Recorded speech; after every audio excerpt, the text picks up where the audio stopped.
네, 여러분, 시즌2 세 번째 시간입니다. 저번 시간은 좀 암울했죠.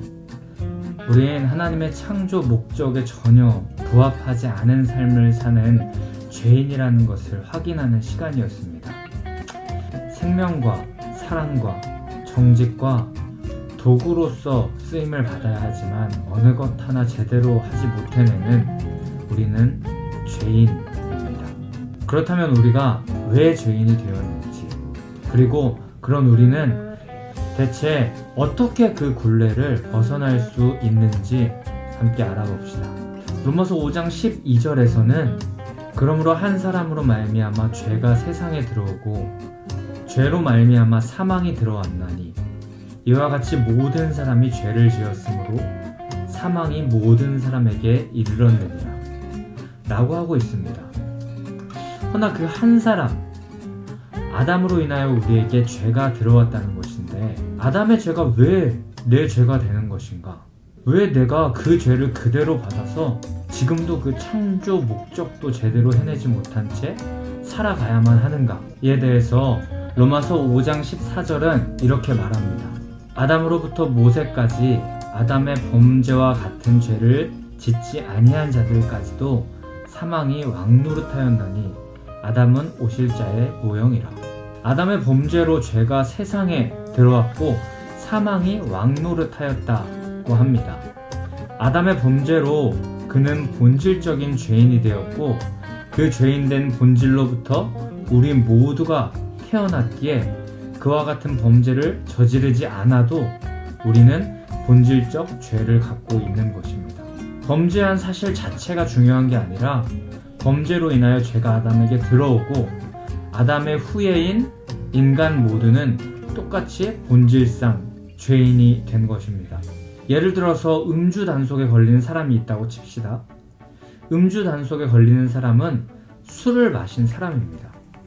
그런데 단속에 걸린 사람들이 하는 대부분의 말, 딱 한 잔만 마셨는데, 그런데 뭡니까? 한 잔은 술이 아닙니까? 본질적으로 술을 마셨기 때문에 단속에 걸린 것이지 않습니까? 본질적으로 그 술이 몸에 들어갔기 때문에 단속에 걸린 것처럼 범죄한 아담 안에 들어간 본질적인 죄로 인하여 그 후예인 우리도 본질적으로 단속에 걸릴 수밖에 없는 죄인이 된 것입니다. 그렇다면 이 본질적인 죄라고 했는데 이 죄란 무엇일까요? 죄는 원어적인 의미를 살펴보게 되면 관역을 벗어난 것을 의미합니다. 우린 하나님이란 관역을 향하여서 화살을 쏘는 사람이 되어야 하지만 그 조준점이 하나님에게서 다른 곳으로 벗어난 것입니다. 하나님을 향하지 않게 되었다는 것입니다. 요한복음 16장 9절에서는 그런데 죄에 대하여라 함은 그들이 나를 믿지 아니하며 라고 하시면서 예수님을 믿지 않는 것이 죄라고 합니다. 예수님을 믿지 않는다는 것, 그것은 예수님을 보내신 하나님을 믿지 않고 그분을 향하지 않는다는 것을 뜻하는 것으로 다른 관역을 보고 있다는 의미이기도 합니다. 하나님의 법도를 지켜야 할 순종의 자리를 이탈한 것, 벗어난 것입니다. 그럼 아담이 그리고 우리들이 어떻게 죄인이 되는지를 한번 살펴보겠습니다. 창세기 3장 3절에서는 하나님께서 말씀하시길 동산 중앙의 열매는 먹지도 만지지도 말라고 하셨었습니다. 하지만 죄인이 되었던 첫 번째 이유는 그들은 말씀에 대하여 불신하기 시작했다는 것입니다. 그때부터 죄가 들어올 틈을 준 것입니다. 창세기 2장 17절에서 반드시 죽을 것이라고, 그 열매를 먹는 자는 반드시 죽을 것이라 말씀하셨지만 말씀에 대한 믿음의 자리를 스스로 저버린 것입니다. 하나님을 믿는다면 말씀을 믿고 신뢰할 줄도 알아야 하는 것입니다.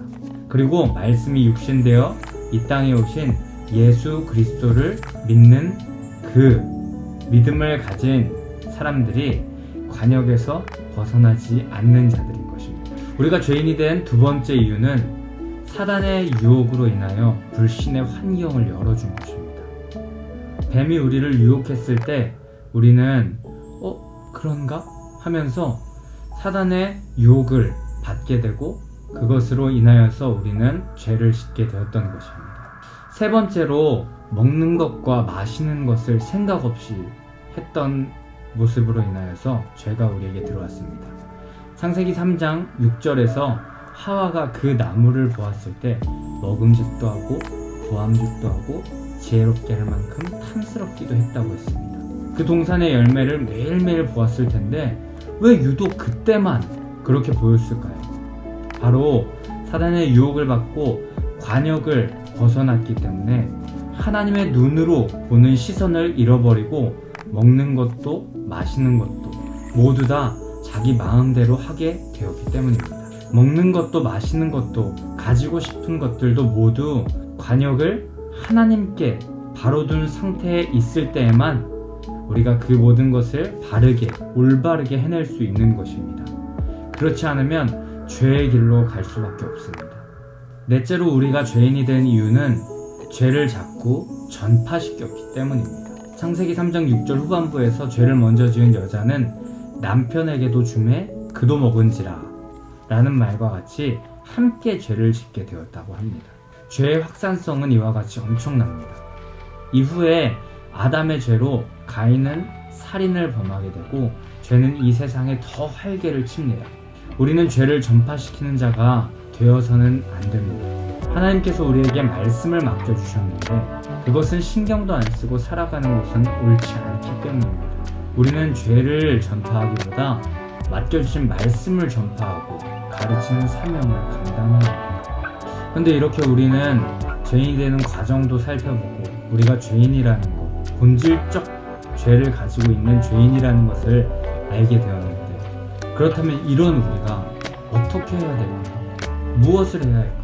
창세기 4장에서는 아담과 하와가 가인과 아벨 이후 아벨 대신 셋이라는 아들을 주시고 셋도 아들을 낳게 되었는데 에노스라는 자를 낳았다고 말하고 있습니다. 그런데 여기서 재밌는 표현이 하나 등장하는데 4장 26절에서 에노스 때에 비로소 여호와의 이름을 불렀다 라고 하는 것입니다. 그런데 에노스라는 자의 이름의 뜻은 죽을 수밖에 없는 존재입니다.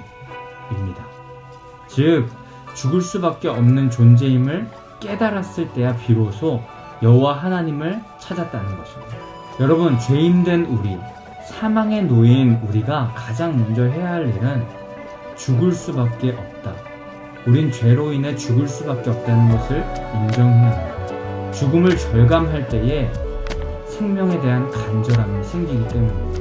우린 그 생명의 문제를 완전히 해결할 여호와 하나님의 이름을 그때서야 부르게 되기 때문입니다. 여호와를 찾고 그 관역을 향하게 되는 것입니다. 인간이신 여러분, 동시에 죄인이신 여러분, 우린 이제 죄인으로서 해야 할 일을 해야 할 것입니다. 죽을 수밖에 없는 존재라는 것을 인식하고 그런 우리가 여호와의 이름을 찾고 불러야 할 줄 믿습니다. 예수의 이름을 불렀던 신약의 모든 사람들은 구원을 얻고 있습니다. 예수 이름에 능력이 있고 소망이 있음을 의지하여 반역을 변경함으로 죄인의 반열에서 하나님의 자녀의 반열로 옮겨갔었습니다. 원하기는 여러분과 제가 그렇게 관역을 바로하여서 죄인의 반열에서 하나님의 자녀의 반열로 옮겨가시길 소망합니다. 그러는 자에게 결코 정죄함이 없을 것입니다. 오늘의 하바프 여기까지입니다.